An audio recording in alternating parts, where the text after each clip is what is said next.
सूर हजार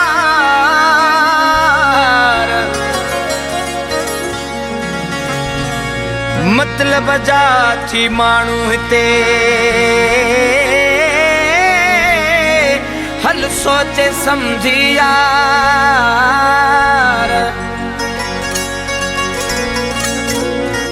ओ अरबाब बुघ्या मंठार अल्लाह अथई दुनिया दोखे बाज़ल जी ओ दुनिया आदरदन जो देश दिलड़ी तलाश में वफा न कर तू दुनिया आदरदन जो देश दिलड़ी तलाश में वफा न कर तू ज़मानो सागो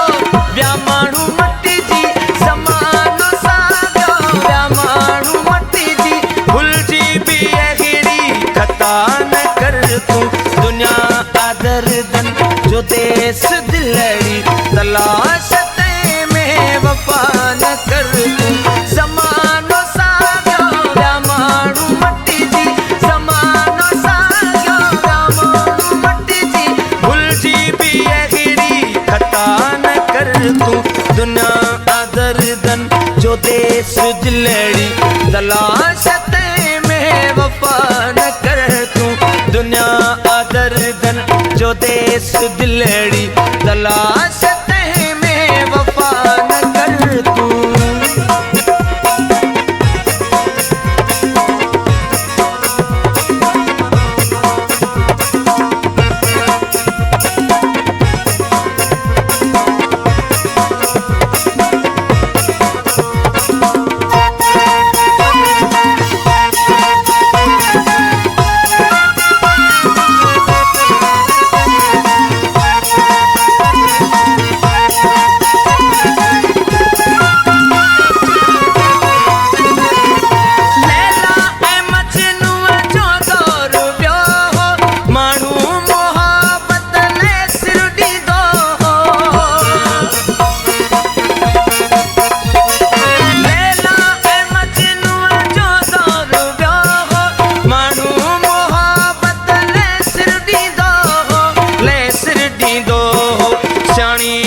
कुछ सोच समझ कर तू सजा ही मुकर्रर मथा न कर तू ज़मानो सागो व्या माण्हू मटी जी ज़मानो सागो व्या माण्हू मटी जी भुलजी भी अहिड़ी खता न कर तू दुनिया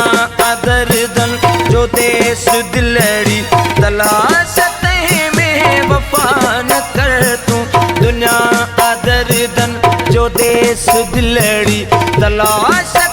में वफा न कर तू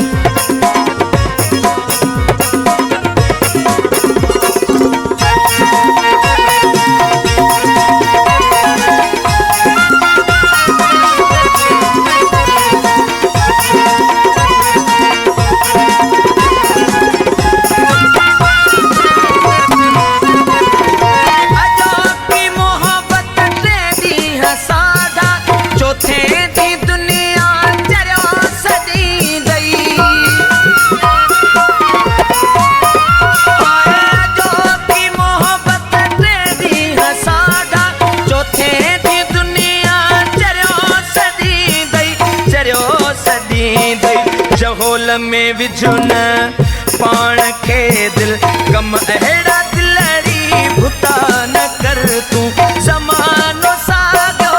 व्या माण्हू मटी जी ज़मानो सागो व्या माण्हू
नसीहत ही याद रखे जा बुद्धि लफ्ज़ अण बुधा न कर तू ज़मानो